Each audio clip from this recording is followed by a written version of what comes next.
Assalamualaikum warahmatullahi wabarakatuh. Kembali lagi bersama saya Anggi Handani dan tetap berada di channel video Gurber, yaitu Guru Berbagi. Nah, pada video pembelajaran kali ini kita akan membahas menulis puisi dengan memperhatikan unsur pembangunnya. Nah, untuk itu bagaimana kabar kalian semua hari ini? Mudah-mudahan selalu diberi kesehatan oleh Allah Subhanahu wa taala sehingga kalian bisa tetap mengikuti proses pembelajaran secara daring. Nah, walaupun proses pembelajaran kita dilaksanakan secara daring, tentunya kita harus semangat dalam belajarnya, terutama kita harus menjaga kesehatan ya, menjaga protokol kesehatan demi mencegahnya wabah virus corona 19 ini ya.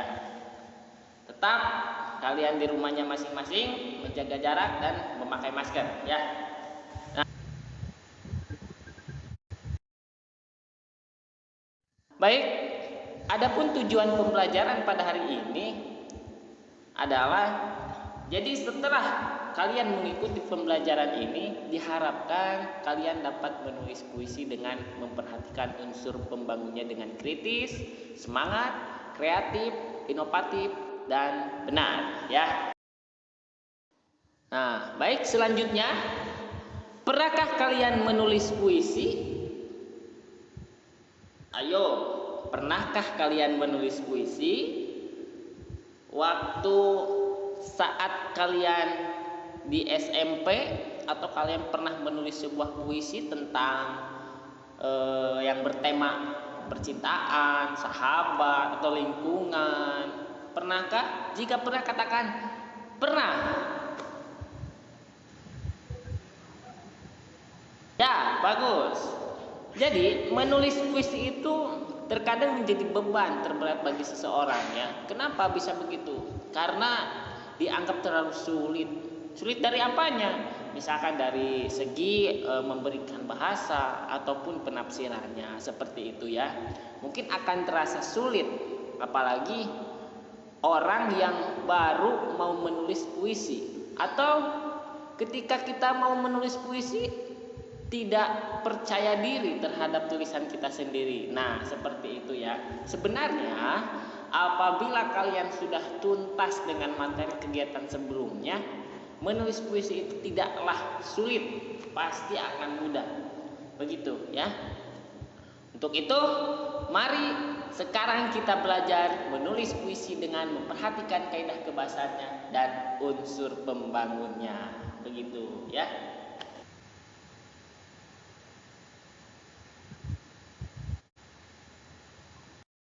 Nah, baik. Tujuan menulis puisi. Nah, tujuan menulis puisi itu yang pertama, menulis puisi untuk pengungkapan perasaan ya. Jadi yang pertama adalah menulis puisi untuk mengungkapkan perasaan. Dan yang kedua, menulis puisi termasuk salah satu kegiatan yang kreatif, seperti itu ya. Jadi kalian nanti akan dilatih untuk berpikir untuk menyederhanakan ide yang kompleks menjadi kata-kata yang singkat. Kenapa dikatakan singkat? Karena puisi ini lebih singkat dibandingkan prosa yang juga merupakan karangan kreatif. Jadi puisi itu merupakan sebuah alam bawah sadar. Jadi yang dilakukan oleh seseorang melalui imajinasinya atau berdasarkan pengalaman yang ia miliki, kemudian mereka mengungkapkan perasaannya itu ke dalam bentuk tulisan sehingga menjadi sebuah karya sastra yang indah dan penuh makna, seperti itu ya.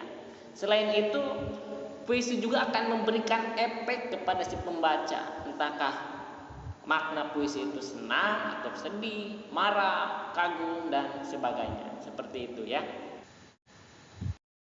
Nah, di sini ada contoh puisi karya Suji Harijanti, Tak Ada Peminta Datang Pagi Hari, itu judulnya ya. Baik, tolong perhatikan dan hayati dari setiap baitnya kita akan memaknai sebuah puisi ya. Saya akan bacakan puisi karya Suji Harijanti ini. Baik, perhatikan dan simak dengan baik-baik ya.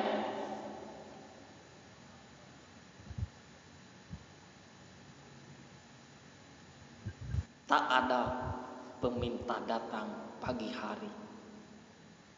Karya Suji Harijanti. Tak ada peminta datang pagi hari, ketika pagar penghalang gang berjajar menghadang peminta datang, terkunci lagi rapat. Terlatih peminta pergi pagi hari, semua jalan gang menjadi sunyi. Inilah perumahanku yang tersembunyi menggigil keluh. Setiap rumah, setiap pagar halaman, setiap pintu mendadak tertutup sepanjang hari. Hai peminta yang datang saban hari, apa yang kau makan hari ini? Apa makan ini hari? Nah, kira-kira seperti itu ya. Puisi tersebut yang berjudul Tak Ada Peminta Datang Pagi Hari, kira-kira si pengarang menyampaikan apa nih dalam tulisan ini? Apa makna dari puisi ini? Ayo, silahkan untuk berpikir sejenak. Kira-kira makna puisi ini apa? Ya, betul. Nah, jadi puisi tersebut muncullah persoalan bahwa penyair yang terbiasa menemui dan bersedekah kepada pengemis itu, ya. Namun dalam masa pandemi itu si penyair merasa khawatir tentang nasib para pengemis. Apakah mereka bisa makan atau tidak setiap harinya? Jadi seperti itu ya. Terus si penyair yang biasanya memberikan sedekah kepada pengemis jalanan itu yang biasa suka lewat di depan rumahnya, kini tidak ada dan semua menjadi sunyi. Kenapa bisa begitu? Nah, ayo kenapa? Jadi puisi tersebut bersumber dari pengalaman penyair. Jadi ketika sedang berada dalam suasana menyedihkan, yaitu adanya pandemi COVID-19. Nah, jadi puisi ini dilatar belakangi atau dibuat ketika pada saat ada pandemi COVID-19. Nah, jadi seperti itu. Baik, kita lanjut. Nah, jadi kalian sebelum menulis puisi tentunya ada langkah-langkah menulis puisi ya. Untuk apa? Supaya mudah terhadap menulis puisi. Nah, seperti itu ya. Baik, yang pertama menentukan tema. Nah, tema di sini jadi untuk mendapatkan sebuah tema kalian bisa memulainya dengan menggunakan pertanyaan. Seperti apa? Misalkan kalian bisa mengamati keadaan di sekitar kalian, ya, atau juga perasaan kalian, ya, perasaannya atau sedang sedih, sedang berduka atau senang, itu bisa dijadikan tema ya. Maupun berbagai hal yang kalian amati ya. Jadi seperti itu untuk menentukan sebuah tema. Nah, kemudian yang kedua menentukan kata kunci. Nah, kata kunci di sini misalnya kalian diambil dari tema yang kalian tentukan. Misalnya kata banjir. Nah, dalam kata banjir ini kita bisa kembangkan menjadi apa? Menerjang misalnya, terus menghanyutkan atau hancur, musnah, atau juga misalnya yang berhubungan dengan banjir, keluarga akan hilang. dan sebagainya. Nah, jadi seperti itu ya. Jadi dikembangkan dari tema tersebut ya. Kemudian yang ketiga ada gunakan gaya bahasa. Nah, gunakan gaya bahasa ya. Jadi gaya bahasa itu misalkan ada gaya bahasa pertentangan, perbandingan, atau sindiran, atau juga penegasan, seperti itu ya. Jadi majas yang biasa kalian gunakan seperti itu. Nah, misalnya seperti ini. Aku termenung masa lalu di bibir pantai Larung.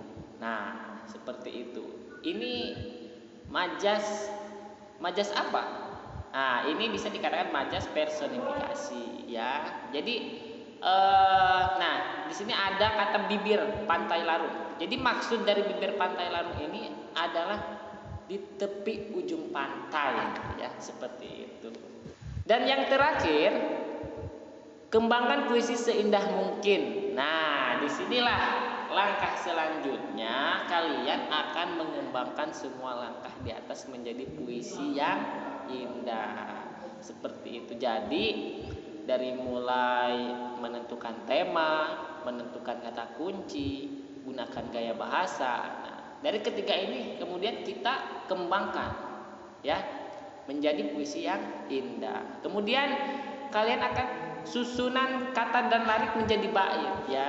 Sehingga dari setiap susunan kata itu akan membentuk menjadi larik atau menjadi bait. Nah, kemudian kembangkan menjadi puisi yang utuh dan bermakna ya, seperti itu. Nah, itulah puisi ya. Jadi cara-cara atau langkah-langkah menulis puisi. Nah, seperti itu. Baik. Terima kasih. Pada video pembelajaran kali ini dicukupkan sampai di situ saja, dan minggu depan kita akan menulis puisi sesuai dengan unsur pembangunnya ya. Baik, terima kasih. Mohon maaf atas segala kekurangannya. Wabillahi taufiq wal hidayah. Wassalamualaikum warahmatullahi wabarakatuh.